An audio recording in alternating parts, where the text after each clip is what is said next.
Alright, so this is going to be our first actual investigation on a map. I've gone into the single player lobby. I have the starting equipment, which is a dots projector, that little laser pointer pen you saw, the EMF reader with the needle there, the ghost writing book, which is a notebook, the spirit box, which is the handheld radio, that little mercury thermometer, the UV light, which is the glow stick, that video camera where we saw orbs, and then lastly a flashlight. Everything but the flashlight is used for trying to determine the three pieces of evidence to point us to what type of ghost, because that's going to be our first goal in investigation. There's also an option for difficulty, which I've set on amateur, and the tutorial series will be completely on amateur, which is probably where you should start. So these are all the different maps we have. I'm going to pick 6 Tanglewood Drive, used to be known as Tanglewood Street House, also called Tutorial House back in the day. It's probably the most played map. It's usually everybody's first map. And actually half of my games over the entire time I'm playing this game have been at Tanglewood. It's got 11 rooms and 2 floors, although the 11th room and the second floor is just the basement. It's the smallest map by area, I think, but the second smallest by number of rooms. Willow Street technically has 10 rooms. It's also another good location to try to start out on if you don't want to do Tanglewood. So yeah, I'm just going in with the starter items. You get these items. You get one of each of these items for free, no matter what. Ignore the fact that I have a level or money or XP. We're just going to go straight in. Ready up. Hit start.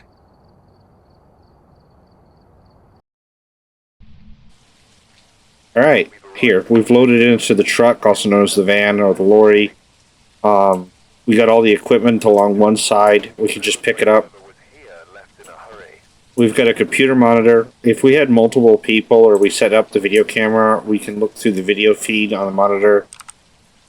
Click the keyboard, you get night vision or regular, and then if there's multiple cameras, you can cycle through those with the mouse.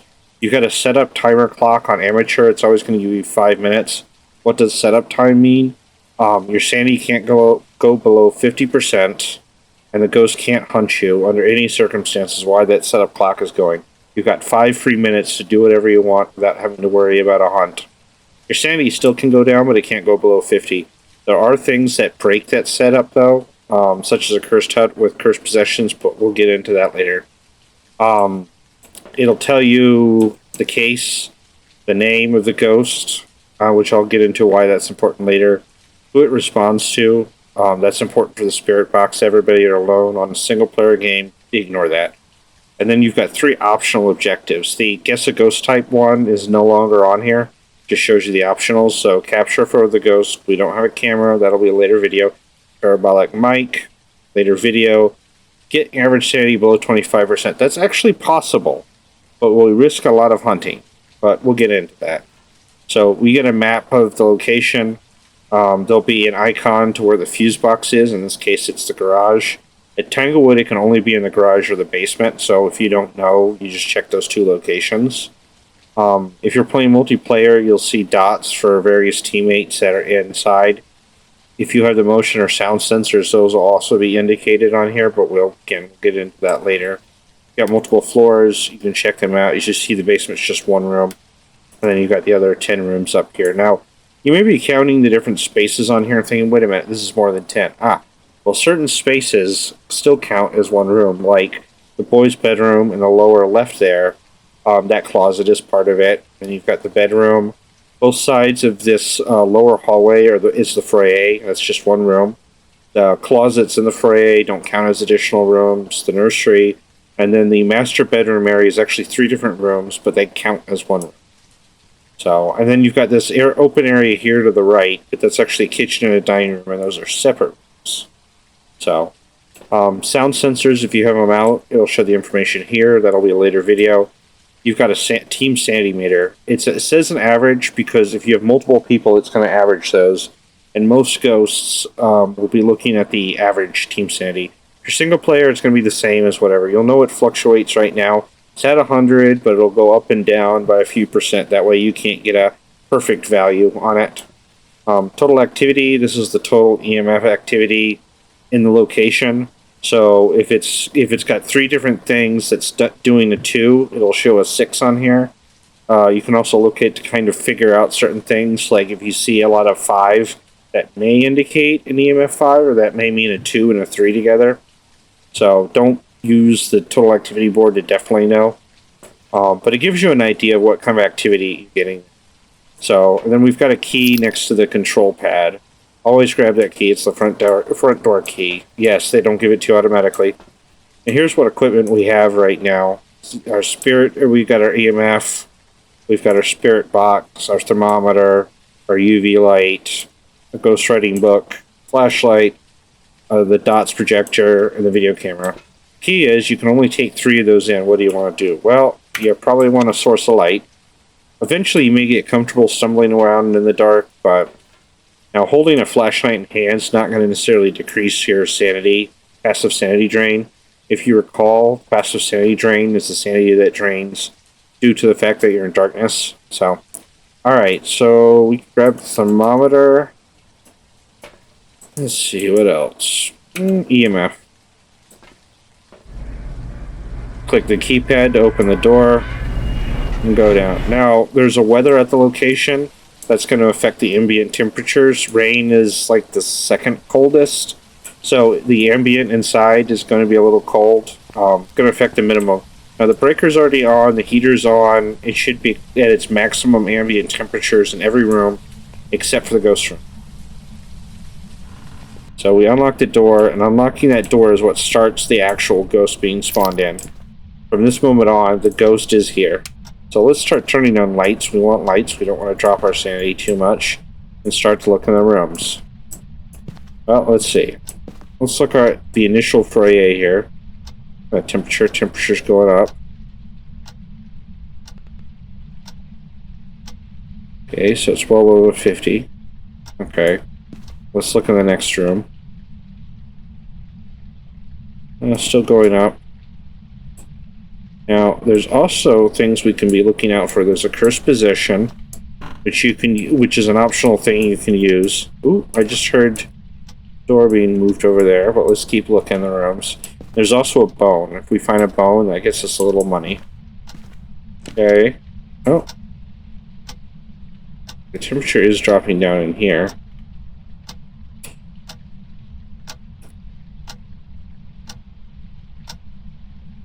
It's not quite, yeah, it's not lowering quite. Let's see. Oh, see, we have the bone. We pick that up, we get a few more dollars. Okay. That light flashing may mean we're basically near the ghost room or where the ghost is. Now notice it knocked that off the floor right now. Oh, and I just charged that light. That was a ghost event. That was what we call the air attack. And that should have lowered my sanity by about 10% in most cases. But it could be 15 in certain cases as well. So yeah, you see it lowered by 10% by interact deck. We've also lost a little bit of sanity from being in the dark too. So we got to keep an eye on that. So, alright. Be in the living room? Nope. Okay. So, it is probably in here. Maybe. Oh no, it's going up in here. Now, the ghost presence in a room, it actually can move around location. Also affects the temperatures. So you might get taken in by the fact that the ghost is roaming around. So it's going up in there. Living room. It is still going up. Okay. Next room. Still going up. Okay, another room. Now, you'll notice lockers here. You could hide in those during a hunt. Eventually. I'm hearing a lot of activity. I think I heard something in the kitchen.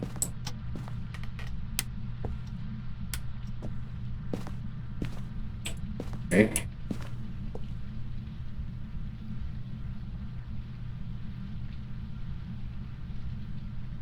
She's not going down the kitchen. What about the dining room?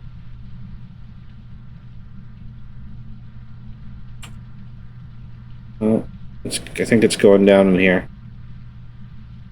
No, this is not instantaneous, and this takes a little while.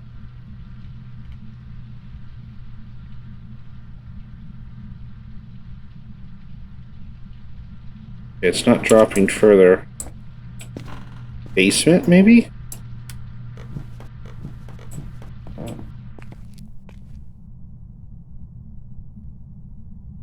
No, it's going up in the basement. We got a hiding spot down here in the basement behind these plywood things. So trying to find the ghost room right now is being a bit of a pain in the butt. But this is welcome to the game.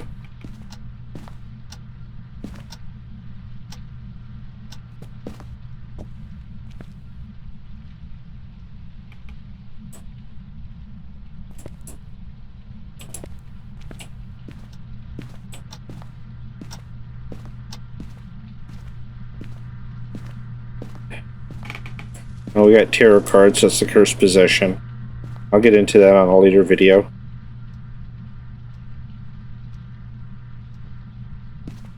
Okay, it's really not coming down in the living room.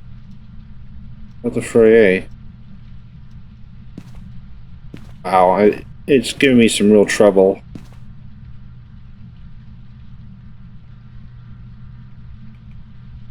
Oh.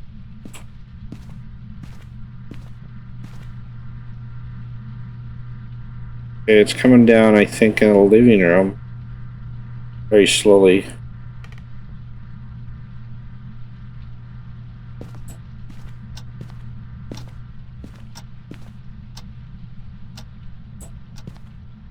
Oh.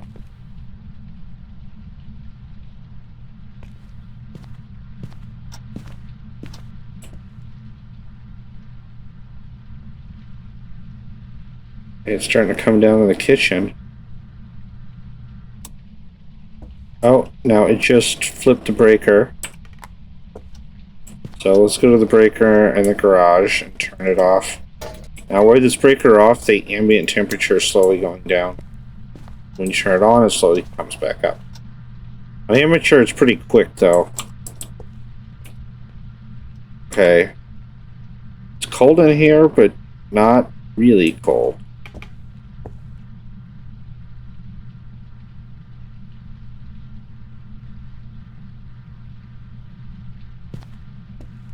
Yeah, it's actually being rather difficult right now. Well, try that basement again. No, definitely not in the basement. I saw it come down the most here in the kitchen. Yeah, it's going back down in the kitchen.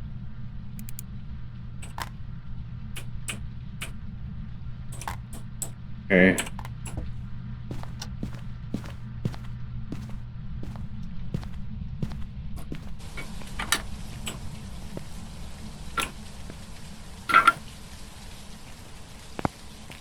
So, let's see what our sanity looks like. Okay, it's down to 79. There are some ghosts that can hunt well above 50, so we have to kind of keep an eye. We've used up our setup time now, so we can be hunted and killed. So, let's get the ghost book, the UV, the camera.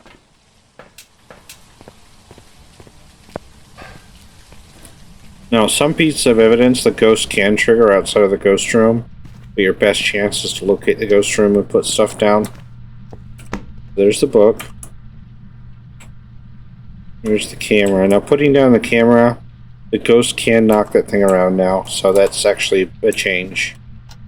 Use the UV light on surfaces, kind of see anything.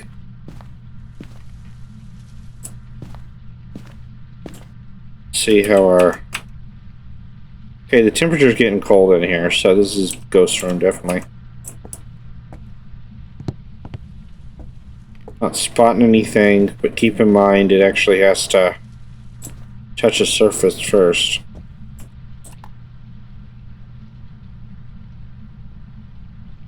Okay, turn off the light. Go back out to the truck.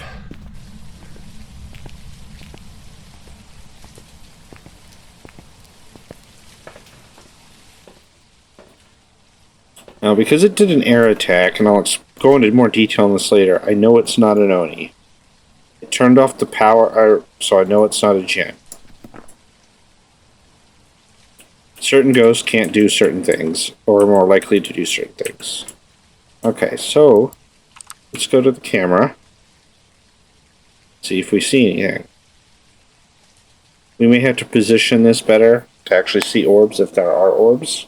Now, orbs don't instantly appear. You could be sitting here for several minutes and not see.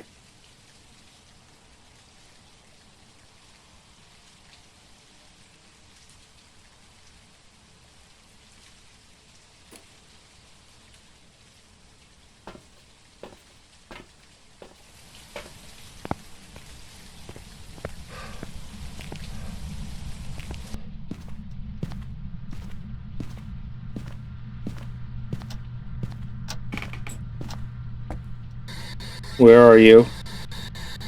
How old are you? Why are you angry? How close are you? How far are you? Where are you? Why are you angry? How old are you? How did you die? Why are you angry? Where are you? Okay, so I'm not getting anything just yet. Check the temperature of the room again. Okay. Getting cold. I'm not spotting any fingerprints so far. Keep in mind that ghost can roam. So you often want to check doors and rooms around you. Turn on the ghost. Okay, now I didn't see any orbs. So I'm going to reposition the camera.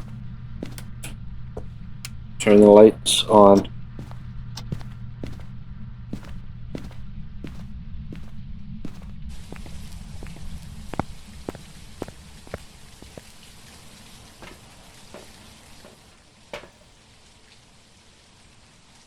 Alright, we have all our objects, but we still look on the EMF meter, see if we get any activity. It's really quiet, so it's making me think it's a shade, which is often very quiet. And then there's the mimic, which can basically be any ghost. Although it still just only gives this evidence, but it can have any ghost ability. It can change. Okay, I'm still not seeing any orbs.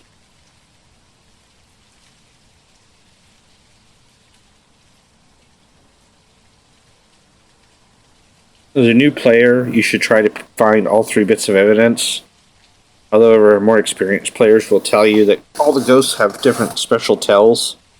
You can either figure out for the hunt, or during the hunt, or after the hunt. Potentially, some are easier than others. Lack of activity suggests a shade. Oh, see, we just got activity. Jumped up from a 3 to 3 disappeared to a 2. So it's throwing things around in there. Interaction evidence really only lasts for about, I think, 20 seconds or so, but the fingerprints can last a little longer.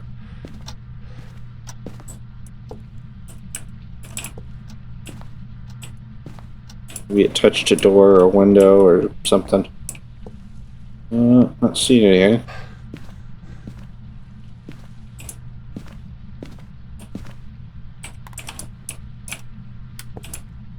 On lights for a second. See, how are those temperatures? Yeah, it's gotten below 5 Celsius or 41 Fahrenheit. So we're seeing breath, but it's not quite at freezing.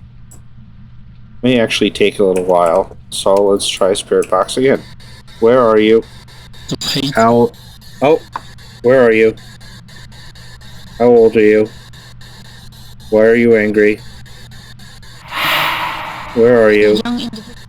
Okay, so we got Spirit Box evidence. It hit us again with the Ghost Orb or Air Attack, whatever you want to call it. So figuring out that one evidence, that reduces us significantly. We got 1, 2, 3, 4, 5, 6, 7, 8, 9, 10, 11. So it eliminated 13 ghosts that don't have Spirit Box.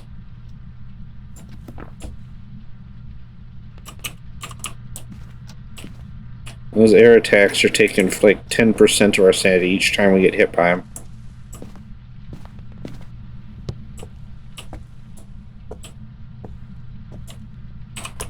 Let's see, temperatures again. Alright. Oh, we didn't check with the dots pin yet.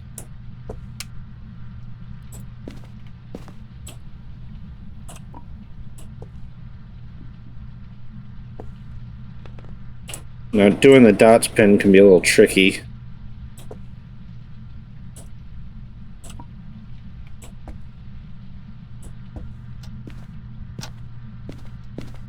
I think we're at about 64 now, maybe. 60 to 64. Oh no, 58. So still, 14 out of 24 ghosts can't hunt us.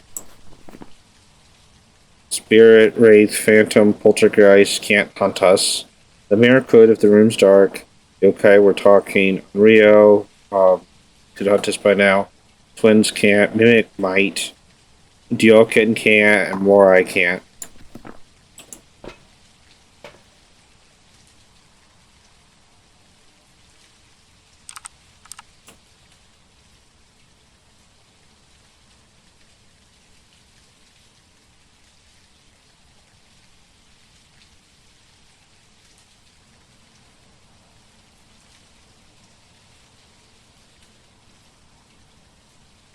Oh, see, we just saw dots. Okay, so that brings us back down to Wraith, Phantom, Yokai, or Diokin. So we can also figure out what might be what if for our third evidence. EMF would be a Wraith. Ultraviolet would be a Phantom. Orbs would be a Yokai. Writing would be a Diokin. And we're not going to get freezing temperatures.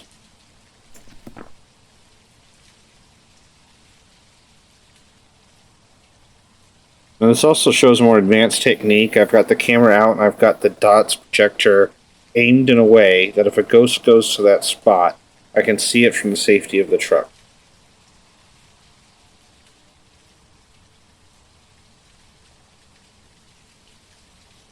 See if we see it again or if we see ghost orbs. So we're looking for a third piece of evidence to confirm what ghost we're facing.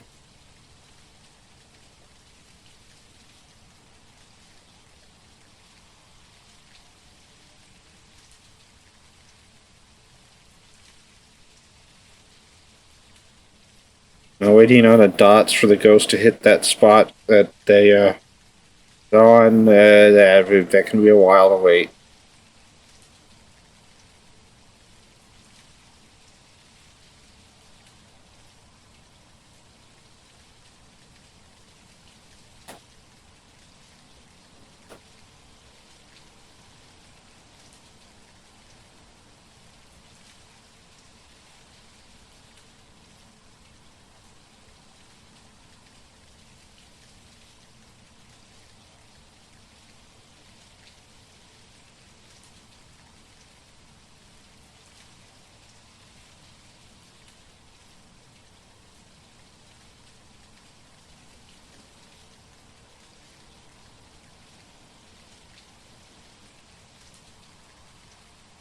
Evidence can be weird. Okay, so it's possibly just turned off. Oh, you just saw dots again. Okay, it's very possible it just turned on the power. On Tanglewood, if you look at the outside light, it's off, so it did turn off the power. So I have to go in the dark.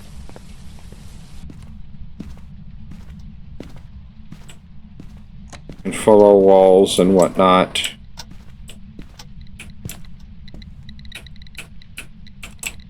Okay. Oh, and now we have fingerprints. We got our third bit of evidence. It is a Phantom.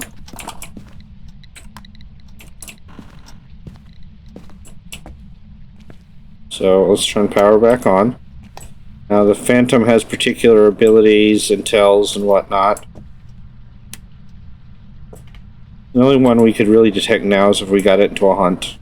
Now, we could try to do the optional of getting it below 25, but I'm not going to bother, so I'm just going to conclude the investigation here, since we've guessed the Phantom. We did pick up the bone, and that'll give us a few more dollars, but... So, let's go back out into the truck. on the pad, and we'll see if we're right. Now, in a multiplayer game, everybody could guess something different, and it's individual, it's not team-based.